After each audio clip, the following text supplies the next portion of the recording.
for talking to me. So my name is Stella Oneko and I'm from DW. Am I speaking to Robert Chagulani? That's right. Okay, how are you? What is your situation at the moment? Well, I am in hiding, following a raid at my house by the military, commanded by the Chief of Defense Forces, Muhoozi Kainerugaba, who happens to be Museveni's son, the guy that I ran against in last week's election, and strongly believe we beat him. But, because there's lawlessness, because the ruling family does what they want, now we got information that they were coming to harm me, and the father went ahead to confirm it, that they were looking for me to harm me, and I had no option but to disappear because I could not get safety from anywhere, not any institution in Uganda. And have you heard from your family? How's your family doing? I've heard from my family. My family are there. Of course, they are not safe. They are surrounded. My wife and my family are under house arrest. Nobody's allowed to get out of the house. Nobody's allowed to come in. They are short of food supplies, but the food supplies that have been delivered to them have been rejected by the army that is there. And that's the situation. We heard that in another interview you gave that you are not that you're not going to try and legally fight against these election results. Why is that? We don't trust the courts in Uganda. The courts in Uganda are all serving the system. They're all serving the regime. Just today, as we speak, a new Chief Justice has just been appointed by Museveni. Today, now he's appointing a new Chief Justice to adjudicate a case where he is petitioned against. And the courts in Uganda have been part of the decay for a long time, to the extent that the recent election of 2021, the Chief Justice demonstrated bias, but also even a few times when the courts in Uganda have ordered for reforms, electoral reforms, the military regime has always flatly rejected them.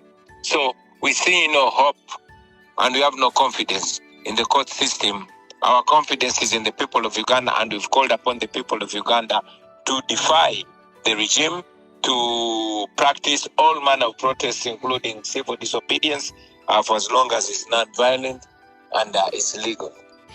I know you can probably not reveal any of your plans because it might not be safe for you. Well, but we made it very clear throughout our campaigns that we are handing over responsibility to every Ugandan. When I was campaigning, I told the people of Uganda not to hold my placard or my portrait, but to hold the national flag, so that each one of us has an equal responsibility in the liberation of this country. Okay, so it's basically up to the people of Uganda, but right now from what we were also there covering elections, and from what we've seen, there's quite heavy security everywhere. So it is also a lot to ask from people of Uganda, right? To go out and hold the flag. Absolutely. It is so much in Uganda to ask a Ugandan to hold the national flag proudly. That should be shocking to the free world. It should be shocking. Go out and hold the flag. Absolutely. It is so much in Uganda to ask a Ugandan to hold the national flag proudly. That should be shocking to the free world. It should be shocking to see that it is dangerous for a citizen of Uganda to hold a national flag. You've seen the military and police arresting people and beating them up for having a national flag. Unfortunately, the situation where we are calls for so much. We have to give so much. And your personal situation, you are in hiding. Do you plan to stay in hiding indefinitely, or? No. I'm not going to stay in hiding. I'll come out when I decide. I stayed in hiding because if I stayed at my place, I would not be able to do this interview.